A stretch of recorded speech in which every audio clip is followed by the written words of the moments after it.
The drama unfolding around Angel Reese's All-Star Weekend marketing stunt wasn't just another off-court flex. It was a masterclass in poor timing, one-sided rivalry, and what happens when you try to hijack a narrative without the main character in the building. This wasn't a case of organic competition fueling the sport. It was manufactured noise wrapped in flashy billboards and empty catchphrases. And it backfired, badly. Let's rewind to what was supposed to be a historic moment for the WNBA. All-Star Weekend in Indianapolis. The energy was electric before a single whistle blew. Corporate sponsors lined up. Social media was buzzing with hype videos, countdowns, and rival predictions. The storyline was perfectly scripted. Caitlin Clark, the new face of the league, playing in front of her home state crowd. Angel Reese, her self-declared rival, sharing the spotlight on the biggest weekend of the WNBA calendar. It was supposed to be Clark versus Reese, round 4, on a national stage. But then came the gut punch. Just days before tip-off, Caitlin Clark re-aggravated her groin injury and was officially ruled out of both the three-point contest and the All-Star game. It wasn't a minor detail, it was the center of the entire event collapsing. Suddenly, the matchup fans had been banking on disappeared. And what followed wasn't just disappointment, it was a total unraveling. Fans had been planning this trip for months. Thousands had bought tickets specifically to see Clark on the court. Flights to Indiana were booked. Hotels were at capacity. Restaurants staffed up for what they expected to be their biggest weekend since March Madness. The economic ripple effect was real. But once news of Clark's injury broke, ticket resale prices plummeted nearly 50%. The demand cratered. Without Caitlin Clark, the WNBA All-Star Game lost half its perceived value overnight. From $121 to $64. That's not an ordinary dip. That's a red alert signal that fans weren't buying what the league was selling, unless Caitlin Clark was playing. Now here's where things get really messy. While the league and the city of Indianapolis scrambled to fill the sudden void left by Clark's absence, Angel Reese's camp rolled out her Reebok signature shoe campaign. And not just anywhere. Right in Clark's home state, with giant slogans reading, "I'm in your city," and "Walk in your trap, take over your trap." The not-so-subtle message? Reese was taking over while Clark was down. It wasn't clever. It wasn't brave. It came off as opportunistic and, frankly, a little desperate. The timing wasn't coincidental, it was targeted. She launched her biggest marketing push in a city Clark made famous for women's basketball, in a weekend that was meant to celebrate Clark's impact. And with Clark sidelined, Reese tried to crown herself queen of a court her supposed rival couldn't even step onto. And it didn't land. The fan reactions were swift and brutal.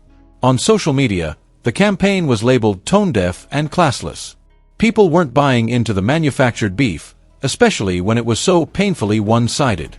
Clark, as usual, said nothing. She didn't fire back. She didn't retaliate. She didn't drop a slick tweet or Instagram post. She simply focused on her recovery while the circus spiraled around her. But her silence said more than any campaign slogan ever could. Let's be honest, this rivalry only exists because Angel Reese won't stop talking about it. Every podcast appearance, every media opportunity, every shoe drop, it's always tied back to Clark. Even her Reebok campaign, her biggest brand move yet, was dripping in Caitlin references. The entire "I'm in your city" push wasn't just about sneakers, it was a thinly veiled challenge to Clark, who wasn't even on the court to respond. This wasn't competition. It was shadowboxing in front of cameras while the real star was off stage. And it's not the first time. Since the NCAA title game, Reese has built her entire public persona around her rivalry with Clark. From taunts on the court to endless mentions in interviews, she's hitched her brand to Clark like a lifeline. The problem? Clark has never engaged. She's never said a negative word about Reese. Never taken a shot back. She's let her game speak, dropping 31 points and 12 assists in Chicago, shattering records, and rewriting what a rookie can be in the WNBA. That's how you take over a city. Not with Instagram posts, but with results. Meanwhile, Reese hasn't won a single game in Indiana. Not one. And yet she rolls into Indianapolis with "This is my city" energy, plastering slogans over the skyline as if she's conquered the league. It's theater. It's branding. But it's not rooted in reality. And fans can smell that from a mile away. When the dust settled on All-Star Weekend, the marketing narrative Reese tried to write didn't just fall flat, it collapsed under the weight of its own ego. The campaign tried to declare victory in a battle that wasn't even happening. Fans weren't fooled. They weren't celebrating a takeover. They were asking why someone would go so hard on an opponent who was literally sidelined and unable to respond. But it gets worse. While ticket prices were crashing and fans were canceling plans, the WNBA players chose that exact moment to stage a protest. They wore shirts reading, "Pay us what you owe us," during warm-ups, demanding more compensation, better travel, and improved working conditions. These are valid concerns. The players deserve better. But the timing couldn't have been worse. From the outside looking in, it looked like players were asking for raises while the product had just lost nearly half its value in a single weekend. The optics were horrible. A bunch of players, not named Caitlin Clark, were demanding more money on the same weekend when Clark's absence caused an economic nosedive. Fans weren't sympathetic, they were confused. Angry even. Why should we pay more, many wondered, when you're biting the hand that feeds you? And again, Clark wasn't the one complaining. She's already publicly stated that WNBA players should be paid more. But she didn't wear a slogan shirt. She didn't join the chorus. She didn't need to. The economic data screamed louder than any protest sign could. Clark is the draw. Clark is the momentum.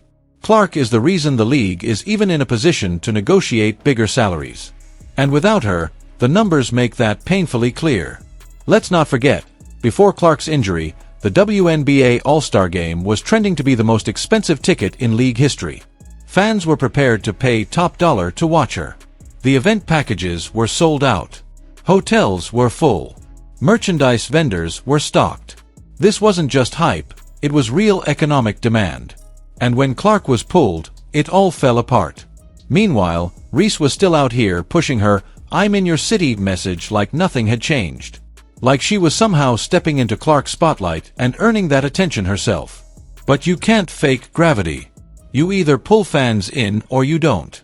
And the numbers prove who the real force is. Caitlin Clark missed a weekend, and the WNBA lost half its value. That's not normal star power. That's generational influence. And the faster the league acknowledges it, the better off everyone will be. Reese may be a solid player. She may even have a bright future. But this obsession with outshining Clark while clinging to her name is starting to wear thin. If you're going to take over someone's city, win a game there first. If you're going to declare a rivalry, make sure the other person's actually participating. Because right now, Angel Reese is throwing marketing haymakers at a ghost. And fans are done pretending it means something. This weekend was supposed to be the WNBA's coming out party. Instead, it became a cautionary tale about what happens when ego, timing, and PR missteps collide. The only thing that truly emerged from the chaos was proof, undeniable, measurable proof, that Caitlin Clark isn't just the face of the WNBA. She's the league's heartbeat. And when that heartbeat goes silent, everything else flatlines. If you think Angel Reese's campaign flopped harder than her shot at Indiana, comment "Baby Giraffe" below. Make sure to like, subscribe, and turn on all notifications so you don't miss what happens next, because Clark's comeback is coming, and you better believe she won't need a billboard to take back her city.